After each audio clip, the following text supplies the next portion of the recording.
Morning children. In the previous video we have discussed the anti-apartheid struggle, key elements that influence the working of a government and the various forms of government. So in today's video we'll be doing 3 pillars of democratic government. First is the legislature, which makes laws. Second is the executive, which implements laws. And third is the judiciary, which examines whether the laws are being obeyed or not. So let's get started. Yes children, we'll continue our chapter 26, the government.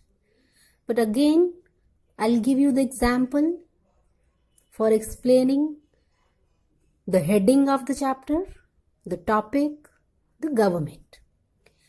We all at our homes have a head of family. Now the head of the family makes the rules which all the family members follow. Why the head of the family makes rules? So that all the members of the family are happy. So either father, the head of the family, or the grandfather, or the mother also, makes all the rules, take all the decisions, so that welfare of the entire family taking care of. That's the main job of the family. That's the main job of the head of the family also. Now, what about our country? Even our country, which is so big, it is also like a family, isn't it? There are so many citizens of same country. We are also like a family. Even we also need a head of family. Who is head of our family? Well, our family is very big. India is a large country. There are so many people. Only the one person cannot be the head of the family. So we have a team. And this team which runs the country is the government. Not a single person runs the country. It's a team. So government is the team of people who runs the country. Now, do we choose the government? In India, citizens of the country choose the government and elect their representatives through elections. And they run the country. In every democratic form of government, there are 3 pillars, and which are very important. Or we can say there are 3 organs of the country. And these pillars or the organs are legislature, executive, and judiciary. So today we'll talk about these 3 pillars of a democratic government. Now every democratic form of government stands on these 3 pillars. So they are very important for any democratic form of government. So let's understand what are the functions of these pillars or organs. Now first organ is the legislature. Children, legislature makes laws, means all the laws are made by the legislature. All the elected representatives make up the legislature. President of India heads the legislature. Under him, the Parliament of India. It has 2 houses, Rajya Sabha and Lok Sabha. Rajya Sabha is called the upper house and Lok Sabha is called the lower house. It controls over executive. It exercises control over the executive. The Council of Ministers is answerable to the Parliament. The Parliament can also remove the Council of Ministers. Next function is amendment of the constitution. The parliament can amend the constitution also. Next, passing the budget. A legislature has full control over the government's finances. In a parliamentary government, the finance minister presents the budget before the parliament. Now the judicial function. In some countries, the legislature is the highest court of appeal. So these are the functions of the legislature. Control over executive, then amendment of the constitution, then passing the budget. Next is the judicial functions. In short, we can say legislature makes the laws. President of India heads the legislature. Next organ of the government is the executive and its functions. Once the laws are made, executive is responsible to implement the laws. Executive is the most important part of the government. It implements the law of the people. Now its functions. In India, President heads the executive. Under him is the Vice President. Then under the Vice President, the Prime Minister, and under him, the Cabinet of Ministers are there. So, who is the constitutional head of India? That is the President. First is the administrative functions. Administration of law and maintenance of order is the primary function of the executive. Legislative functions. When the parliament is not in session, the president or the head of the executive can issue ordinances. Means a bill becomes a law only when the president gives his assent to it. Now the defense. The executive looks after the defense of the country against foreign invasions. It is responsible for maintaining the integrity of the motherland. Integrity means the unity of the motherland. In India, the president is the supreme commander of the armed forces. Even he declares the wars also. Next is the judicial functions. The executive appoints judges in consultation with the Chief Justice of the Supreme Court. So these are the functions of the executive. Executive implements the laws. In India, President heads the executive. Under him is the Vice President. Then under him is the Prime Minister.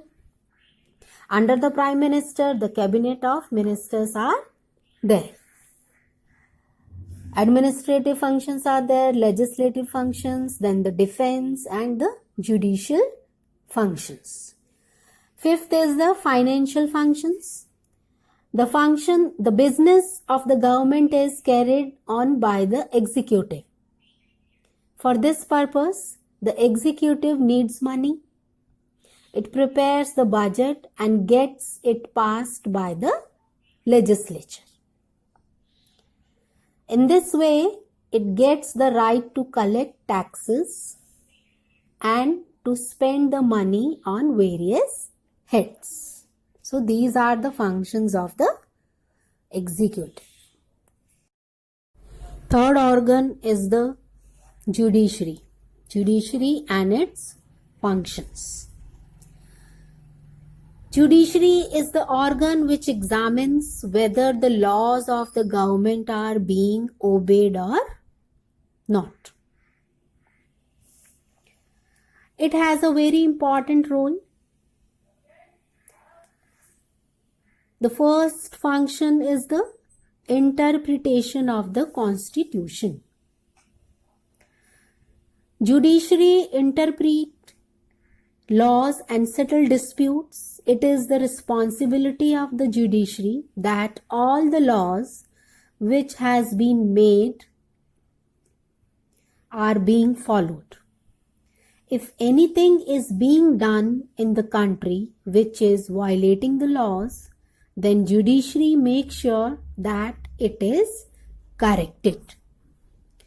Judiciary is represented by the courts in the country. In India, we have the Supreme Court, High Court, and District Court. Chief Justice is the head of judiciary in India.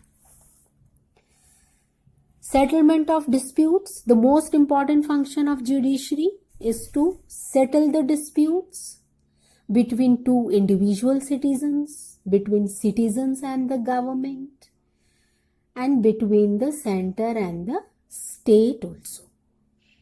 Next is the protection of the fundamental rights. The judiciary protects the fundamental rights of the citizens as granted to them by the Constitution against other individuals.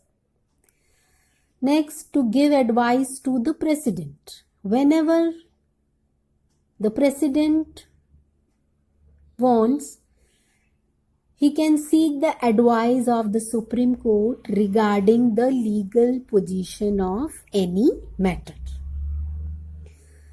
Children, in short, we can say all these three organs: legislature makes the laws, executive implements the laws, and the judiciary examines whether the laws of the government are being obeyed or not.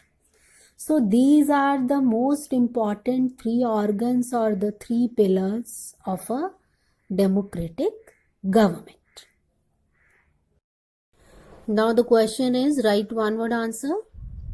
First is, the organ of the government which makes laws is the legislature. Second is, the organ of the government which implements the laws is the executive. Third, the organ of the government which examines whether the laws of the government are being obeyed or not. That is judiciary.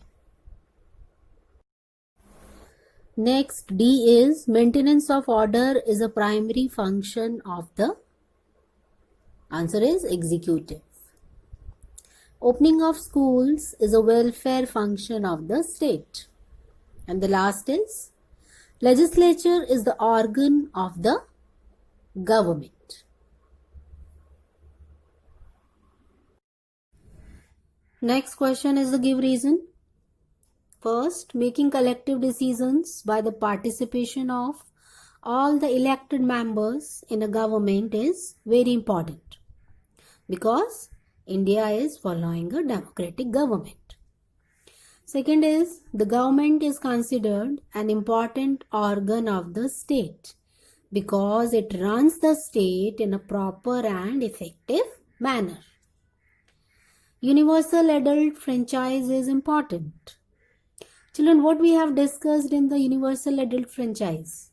In this, every citizen has right to give vote.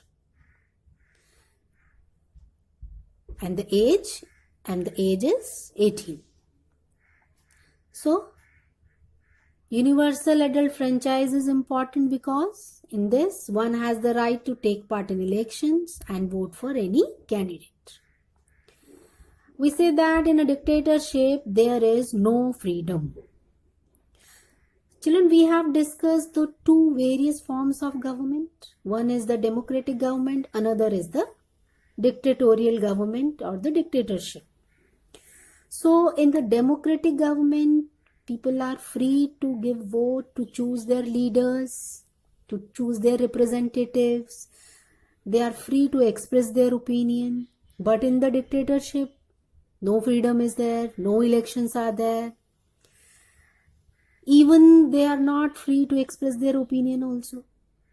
So we say that in a dictatorship there is no freedom because people are not free to elect their government. People are not free to express their opinion.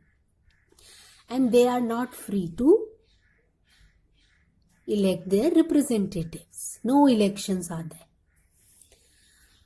So that's all for today. Be happy, be safe. Thank you.